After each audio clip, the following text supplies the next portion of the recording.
आज हम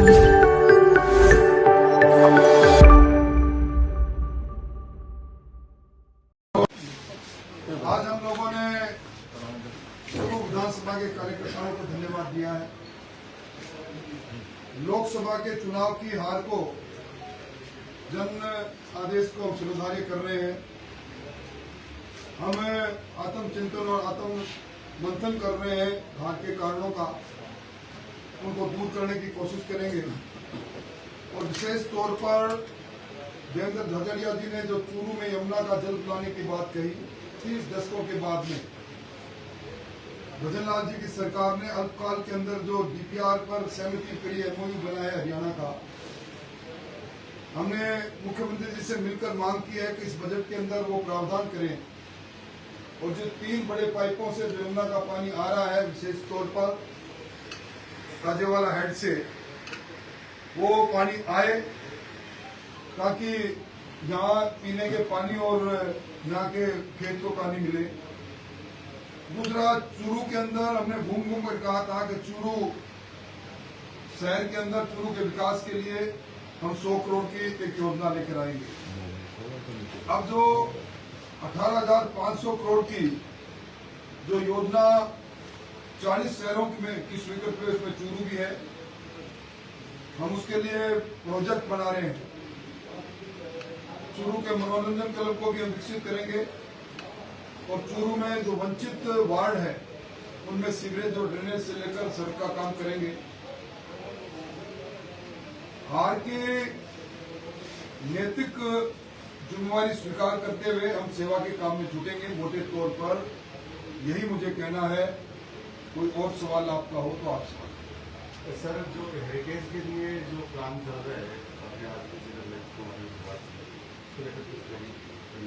देखिए, चूरू के आगोश में इतिहास के कई बातें छुपी हुई है। हम इतिहास के उन बातों को हमारी पीढ़ी रूप हो उसके लिए उनको विकसित करने के लिए जहाँ एक और बड़े शहरों में जहाँ चूरू नागरिक परिषद बनी हुई है, कलकत्ता में बनी है, अहमदाबाद में बनी है, बॉम्बे में बनी है, दिल्ली में बनी है, उन लोगों से संपर्क करके जिला कलेक्टर को हमने कहा है झाझड़िया जी और हमारे विधायक जी के साथ ग्रुप जाकर उनको उनसे उन भामाशाओं को प्रेरित करके उनको डेवलप करने में उनकी हिस्सा राशि का उपयोग करेंगे। वही सरकार ने जो योजना हमें हमारे पास आ रही है इसके प्रोजेक्ट में उन चीजों को शामिल मैं बिल्कुल नहीं हूँ, मेरा अधिकार भी नहीं है। मैंने आज कार्यकर्ताओं की सभा में भी कहा है कि इस हार के बाद नेतृत्व भी हमारे दूसरे नेता करें। हमें कार्यकर्ता के रूप में हमें काम करने का मौका जहाँ मिलेगा। आपकी स्थिति तो है सेवा की रही है, अब सेवा का माध्यम क्या रहेगा? सेवा का मैं एक साधारण कार्यकर्ता के रूप में अब अभी भी देख रहे हैं बाहर बहुत से लोगों के हाथ में कागज है। उस सरकार भजन लाल जी की सरकार और भजन लाल जी मुख्यमंत्री जी के मन में जो मेरे प्रति आदर भाव है उसका भी उपयोग करते हुए चूरू के सर्वांगीण विकास में कोई कसर नहीं छोड़ी। मैंने हमेशा सतीश कौम को साथ लेकर चलने की राजनीति की है।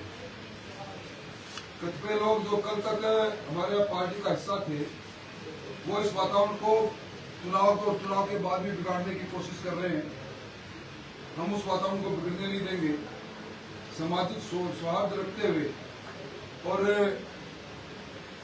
मैं समझता हूं कि जब मैंने ये कह दिया कि हार की नैतिक जिम्मेवारी है प्रतिपक्ष के पूर्व नेता के रूप में, प्रतिपक्ष के नेता के रूप में, मैं उस जिम्मेवारी को स्वीकार करते हुए सारी कोई त्रुटि रही तो उसको भी मैं मेरी त्रुटि मानता हूँ, उसको दुरुस्त करने की कोशिश करूँ। तथाकथित सर ये कहीं देवी सिंह भाटी तो नहीं? मैंने किसी का नाम नहीं लिया।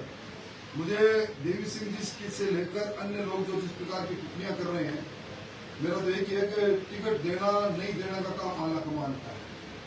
आला कमान ने जिस किसी को टिकट दिया वही हमारा सिरमौर बना। आला कमान के निर्णय को हम किसी की आड़ में चुनौती दें, आला कमान ने टिकट गलत काट दिया, सीधा काट दिया, इसे मैं उचित नहीं मानता। टिकट देना, टिकट नहीं देना ये हमारे संसदीय बोर्ड का फैसला है। संसदीय बोर्ड के फैसले को किसी के कंधे पर बंदूक रखकर कोई भी चुनौती दे, कोई भी किसी भी हार को दूसरे के कंधे पर डाले, ये भारतीय जनता पार्टी की संस्कृति नहीं है। सामूहिक जीत है, सामूहिक हार है और मैं इस हार को स्वीकार करता हूँ। राहुल कृष्णा कांग्रेस के सांसद होते हुए वसुंधरा की बड़ाई कर रहे हैं, वो शायद भूल जाते हैं कि जिस डाल पर बैठ के जिस डाल को उन्होंने काटा, आज उसी डाल की चिंता वो नहीं करके उनसे तो एक ही सवाल है कि वो उन नीतियों को बता दे जिस नीतियों के आधार पर वो नरेंद्र मोदी जी की कौन सी नीति से खफा होकर उन्होंने कांग्रेस का दामन पकड़ा, ये बता दे तो ज्यादा ठीक है। हम कल तक एक पार्टी की बात करते हैं, अचानक हम दूसरी पार्टी का दामन पकड़ लें और उसके बाद पुरानी पार्टी पर हम टीका टिप्पणी करें, ये मैं समझता हूं कि राजनीतिक नैतिकता नहीं, जिस पर मुझे भाषण नहीं देना। आप पर लगातार शाब्दिक वार कर रहे हैं, मुझे कुछ नहीं कहना, उनका अधिकार है। पहले वो पार्टी में रहते हुए छदम वार किया करते थे, अब वो खुला वार करते हैं। मैं उनके वार को स्वीकार करता हूँ। शेखावाटी में भाजपा की प्रगति की सिद्धि है, 3 बड़े नेताओं के नाम आते हैं, आपका, सुभाष बलिया का और तीनों ही नेता फांसी पर हैं। ऐसी स्थिति में पार्टी का क्या भविष्य है? पार्टी का भविष्य उज्जवल है। पार्टी को हमारे नेताओं के कारण पार्टी कार्यकर्ताओं के आधार पर चलती है और कार्यकर्ता पार्टी के प्रमुखता के साथ पार्टी के साथ है।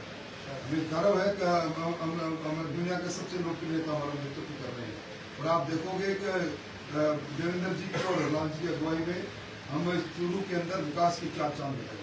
सर, पहली बारिश ने सारे इंतजामों को खोल दिए, तीसरे इलाके से पिछली नगर पालिका का जो कर्म कुकर्म सबके सामने, उसके लिए भी मैंने कल ही लोकल बॉडी को लाल जी ने चिट्ठी लिखकर हमने उनकी जांच की मांग भी की है कि अब तक जो निर्माण कार्य हुए, निर्माण कार्य में इतने त्रुटिपूर्ण रहे और अब आगे जो ड्रेनेज का प्लान आएगा उसको पूरा दुरुस्त तरीके से, वैज्ञानिक तरीके से लागू करेंगे।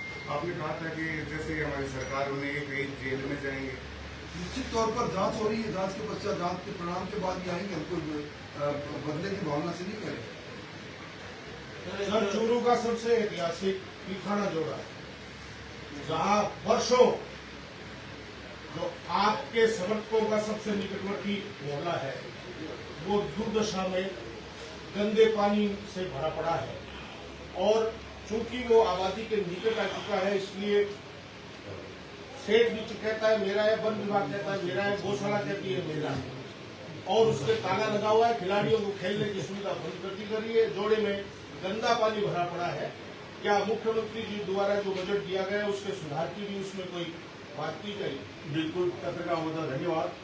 आपने जो सवाल किया है पीथान जोड़े का विकास, जो हमारे 40 शहर 18,000 कुछ रुपए करोड़ रुपए दिए हैं, राठौर साहब मैं दोनों मुख्यमंत्री के पास गए थे और जब शहर जोड़ रहे थे तब राठौर साहब ने और मैंने दोनों ने कहा कि चूरू शहर को इसको शामिल किया जाए। तो मुख्यमंत्री को धन्यवाद देना चाहूंगा, राठौर साहब को धन्यवाद देना चाहूंगा कि 40 शहरों में चूरू शहर जुड़ा है और पीथाना जोड़ा का सबसे पहले विकास करेंगे। हमारा विजन है चूरू शहर में जो जोड़े के अंदर पानी रहता है, बूंदिया रोड पानी रहता है, एक बूंद पानी नहीं रहेगा बरसात का, नहर पाइप यहाँ से पाइप निकालेंगे, आगे नहर के द्वारा आगे पानी चाहे गाछर से आगे ढेर करें, चाहे गाछर से चलकोई की तरफ रोड जाए, इसके पास कच्ची नहर बना के यहाँ का पानी की एक बूंद नहीं रहेगी। ये हमारा पहला विजन है। एक हमारे उम्मीदवार हर महीने हर विधानसभा में हर जगह पर 2-2 दिन का प्रवास एक ही दिन का करेंगे, प्राइवेट नोट करेंगे दिन का, उसके बाद सर्किट हाउस में हर महीने में संडे को एक संडे है, एक संडे है, एक संडे है। हर विधानसभा में वहाँ प्रवास रखेगा, जितनी भी समस्या हुई वो सुनी। बहुत बहुत धन्यवाद साहब।